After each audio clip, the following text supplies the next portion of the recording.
Bonjour à tous, j'espère que vous allez bien. On se retrouve pour le brief du jeudi 11 février 2021. Alors aujourd'hui, on parlera très rapidement du Bitcoin, plus en horaire ici, parce qu'on tente de revoir un contrôle du momentum par les bulls. Donc c'est assez intéressant de voir si les bulls vont réussir à récupérer le momentum pour sortir de cette consolidation. On va parler très rapidement, non ça on n'en parlera pas, on s'en fiche un petit peu aujourd'hui. Je peux quitter, on parlera des spreads très rapidement, ça n'a pas changé depuis hier, les etc. qu'on va même pas les faire puisque tout ce que j'ai dit hier c'est encore d'actu. Et on va plus parler du coup de BNB aujourd'hui, de ce gros mouvement de BNB. Et je vais vous comparer ça avec Tezos et je vous je vous ai expliqué il y a très très longtemps comment reconnaître ce mécanisme de marché. Je sais pas si vous en souvenez, pardon. On avait parlé de ça sur LSK et je vous avais expliqué le schéma d'une accumulation pour justement connaître ces gros phases de pump ensuite. Pour les plus anciens, ça doit vous dire quelque chose. Certains élèves aussi, ça doit vous dire quelque chose, je pense. Je vais simplement vous expliquer ça sur BNB et on fera la comparaison avec Tezos qui est proche aussi de potentiellement connaître cette grosse phase de hausse. Et je répète, je ne vous dis pas d'acheter ce genre d'asset comme hier quand je vous ai parlé de LSK en vous disant qu'elle faisait une structure très très jolie, et d'ailleurs c'est en train de prendre forme. Si je vous dis pas d'acheter, je vous montre juste des assets intéressants, mais en aucun cas ce ne sont des conseils en investissement. Je vois souvent en commentaire, merci j'ai posé 3000 euros, mais moi je me dis waouh, en fait non, on pose de l'argent si les conditions sont remplies, mais c'est tout en fait. C'est tout, c'est pas parce que tonton dit qu'on a un asset intéressant qu'il faut à tout prix mettre de l'argent dessus. Je vous montre juste le genre d'assets qui peuvent m'intéresser, mais ça va pas plus loin que ça, je ne fais pas de conseils en investissement. Et d'ailleurs, pour rappeler tout ça, l'école est encore grande ouverte, donc je le répète, passer via le Patreon, c'est un peu compliqué, on est déjà le 11 février, donc faudra passer par les modalités en crypto, et tout est expliqué dans le Discord. Dès que vous arrivez dans le Discord, dans la section bienvenue, tout est expliqué, ou vous m'envoyez un message privé directement et je vous répondrai. Et d'ailleurs, le lien du Discord est en description et dans les commentaires, n'hésitez pas à nous rejoindre. Alors pour le Bitcoin, on va directement aller en 1 heure, je le répète, weekly, daily, c'est bullish, Bitcoin est haussier. On va pas répéter tout ce qu'on dit depuis plusieurs semaines. Alors c'est plus en 1 heure où c'est intéressant, où on avait une petite zone de combat, on en parlait, si résolution baissière, on s'attendait à un test du premier arrêt, de voir si ce premier arrêt est maintenu ou si ce premier arrêt cède. S'il cède, on peut totalement aller faire un petit tour dans la zone de rechargement, et pour moi ça ce sera l'objectif max de cette baisse. Je pense pas qu'on ira plus bas, j'aime pas dire qu'on ira plus bas, mais si on suit simplement le schéma d'une dynamique haussière, on ne devrait pas passer sous ces niveaux grosso modo, ok. A contrario, si ici ce W prend forme, donc là je vais retirer la zone de combat, puisqu'on avait vu juste cette zone de combat a bien été respectée, cassure baissière, ensuite test du premier arrêt. Donc ça je peux supprimer, on s'en fiche un petit peu, pour moi elle est plus d'actu, c'est plus une zone de combat ici, puisqu'on a eu résolution. Maintenant on consolide, et pour moi maintenant la zone de combat du jour elle est simple, c'est ça. C'est-à-dire que vous posez vos alertes, donc je vais le faire avec vous. D'ailleurs faudrait que je retire celle-ci, elle est plus d'actu, bon je vais pas le faire, mais simplement vous regardez ici. Vous regardez dans quelle résolution ça va partir. Si une résolution haussière, on verra du W, voir du W s'instaurer sur le premier arrêt, c'est très bullish, ce sera signe de mouvement de continuation. Donc on pourrait totalement dans un premier temps partir sur une target AB égale CD comme ceci. Donc je vais la cloner qui pourrait nous ramener dans notre fenêtre d'extension, ça tombe bien, donc grosso modo sur les 54 000. Si on a une résolution baissière, ça partira en M, et dans ce cas-là on ira faire un petit tour probablement entre les 41 000 et les 39 000 $. Et ça pour les day traders, ça pourrait être une excellente opportunité pour rentrer dans BTC, pour suivre la dynamique, tout simplement une excellente localisation, ok. Donc voilà, si ce W prend forme, c'est très bon signe. D'un point de vue momentum, on est en train de le voir ici. Les bulls, pour moi, ont avalé la divergence baissière ici qui s'est instaurée, donc signe d'une consolidation, on fait une consolidation. Maintenant, suite à tous ces W, pour moi, les bulls ont récupéré le momentum. On voit pas mal de W, on en voit même ici, il y en a pas mal. Donc pour moi, ici, bulls reprennent le contrôle du momentum, tout simplement. Comme ça. Et pour moi, ça annonce que probablement on peut avoir une résolution haussière. Qui dit résolution haussière dit mouvement de continuation et se diriger vers les 50 000. Donc dans notre fenêtre d'extension entre les 50 000 et 55 000 $. Voilà le topo d'aujourd'hui. C'est pas plus compliqué, juste surveiller en gros la zone de prix entre 45 700 et 43 300. Un range de 2000 $. Si résolution haussière, très très probablement qu'on aura une poursuite du mouvement et qu'on essaiera de dépasser les 48 000 pour aller chercher au minimum les 50 000. Si résolution baissière, attendez-vous probablement un petit tour dans la zone de rechargement entre les 39 000 et 41 000 grosso modo. Voilà, c'était juste le topo du jour sur Bitcoin, c'est pas plus compliqué. On va poursuivre Ether, je vais pas en parler. Je vais plus parler d'XRP, hein, parce que bon, c'est un peu la minia du brief d'aujourd'hui. Alors XRP qui se remet à instaurer des W, ça a été confirmé maintenant, c'est bon, c'est confirmé. Et donc, comme je vous disais, si on était vraiment sur un actif bearish, donc baissier, on n'est pas censé voir ce genre de W. Donc pour moi, XRP est en train de faire le piège baissier de l'année, hein, dont on parlait il y a quand même pas mal de temps maintenant. Et simplement, ce qui attend XRP pour mars, avril, mai, je pense, c'est vraiment une grosse hausse. Simplement, je vous dis pas d'acheter du XRP ici, hein, du tout. Je vous dis juste que techniquement, on est sur un asset qui reprend une dynamique haussière et c'est pas signe d'un marché baissier, tout simplement. Donc je sais qu'il y en a pas mal qui seront contre moi en commentaire et je le comprends totalement.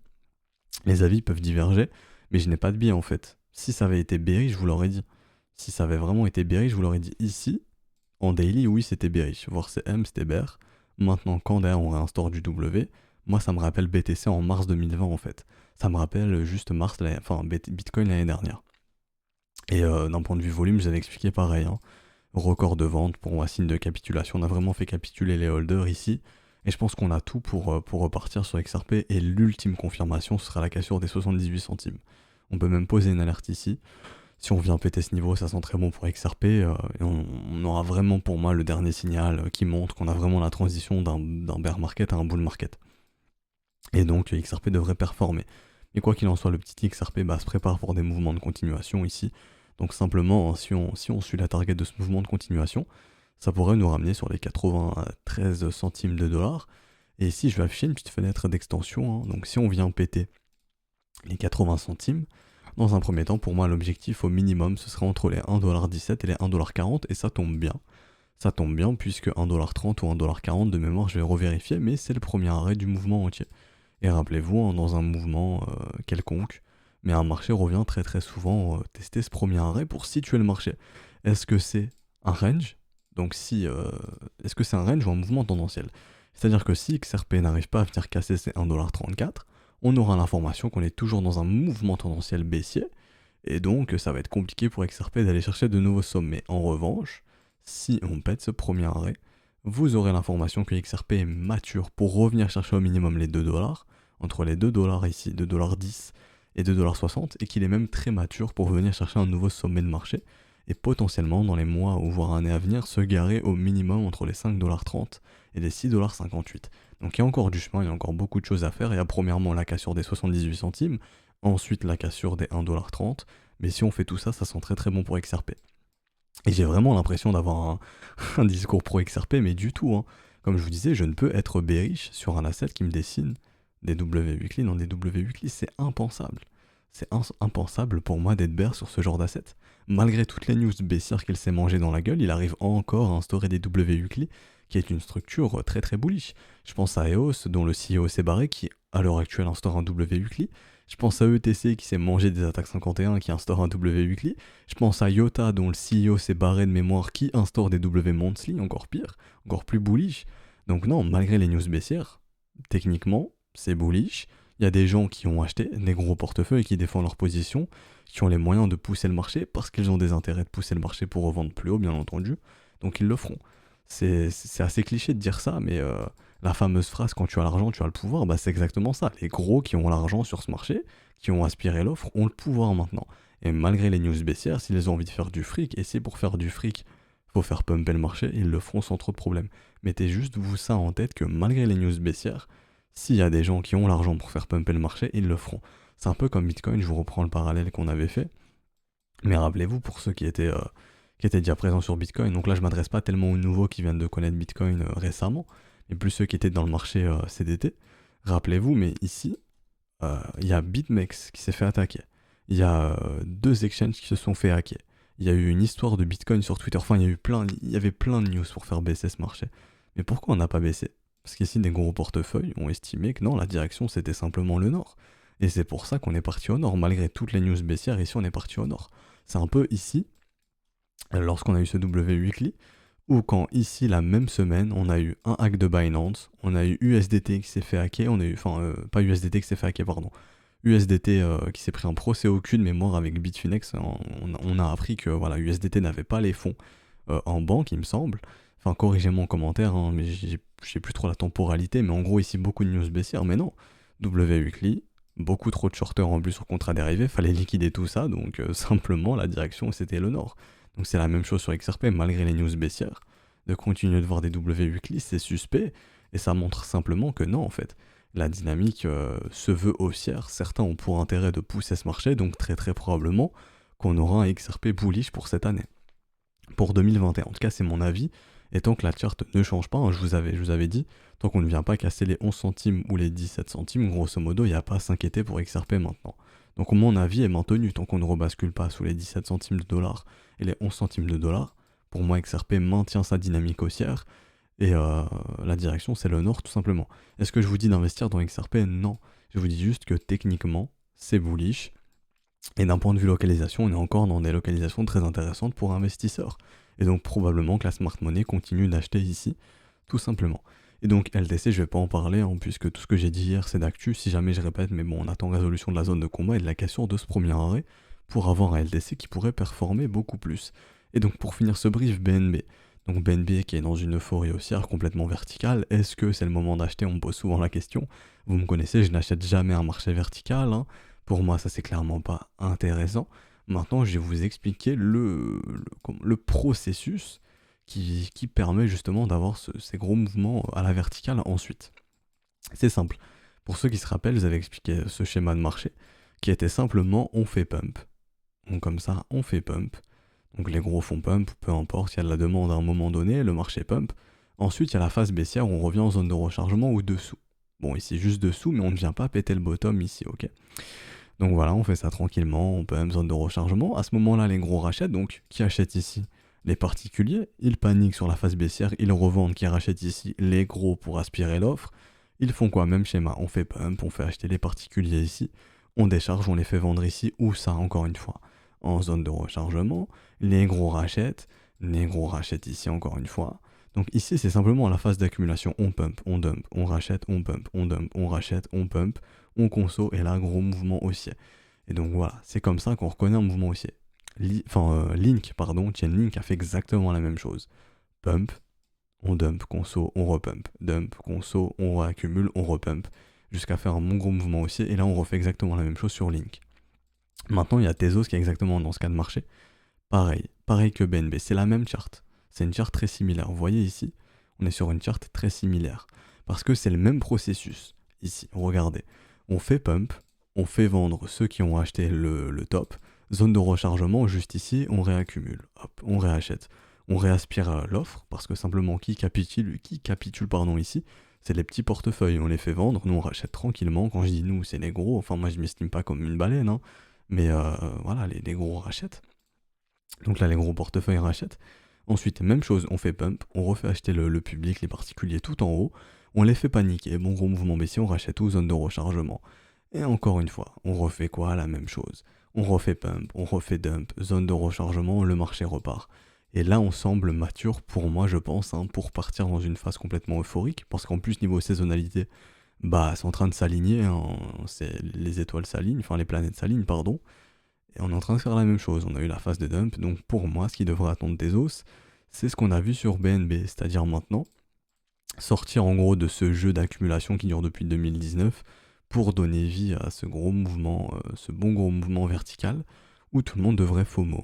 Donc grosso modo, je vais vous cloner le truc, mais voilà, ça c'est à mon avis ce qui devrait attendre Tezos très très probablement. Je vous dis pas d'acheter du Tezos. Je vous dis juste que ce schéma de marché, je le vois et je le revois tout le temps. Et pour moi, l'ultime confirmation maintenant, c'est la cassure pardon, des 4,47$. Mais très très probablement que c'est ce qui attend Tezos. Parce qu'on a le même schéma, je le vois et je le revois encore et encore. Pump, dump, réaccumulation, pump, dump, réaccumulation, pump, dump, réaccumulation, jusqu'à ce que l'accumulation soit finie. Pour ceux qui connaissent pardon, un petit peu les schémas de Wyckoff d'accumulation, c'est la même chose, hein.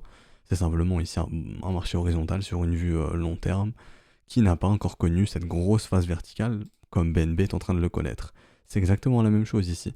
Pump, dump, on réaccumule, pump, dump, on réaccumule, pump, consolidation, on réaccumule ici sous résistance et voilà, on fait péter derrière. Même chose pour Tezos. Et pour ceux qui ont vu Link un peu, c'est la même chose pour Link, hein. Il s'est passé exactement la même chose. Pump, on dump en zone de rechargement. Pump, on dump en zone de rechargement, on réaccumule. On reconso sous résistance, on pète.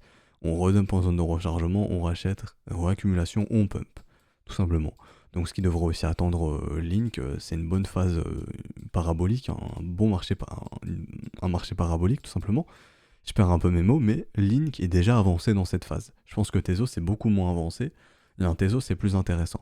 Mais je vous dis surtout pas d'acheter du Tezos, c'est pas ce que je vous dis. Je vous dis juste que ce schéma, je l'ai vu, je me répète, je l'ai vu et je l'ai revu et je l'ai re-revu, et généralement ça se passe ainsi. Mais attention, je vous dis pas d'acheter du Tezos, je le répète, ce n'est pas un conseil d'investissement. Donc voilà, on va s'arrêter ici pour aujourd'hui. Si ça vous a plu, n'hésitez pas à vous abonner. D'ailleurs, on est plus de 26 000, ça fait super plaisir.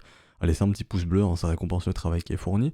À rejoindre l'école si jamais, hein, pour assister au brief, avoir tous les cours vidéo, écrits, les modules, les stratégies, pour poursuivre le brief avec nous, hein, parce que là on va s'occuper de chasser encore des assets sur Yobi, trouver pas mal de pépites. On en avait trouvé pas mal sur Binance, on fait un petit peu tous les exchanges pour avoir toutes les pépites, pour bien bénéficier du cycle qui arrive. Donc voilà, des watchlists ont été créés, n'hésitez pas à nous rejoindre si jamais.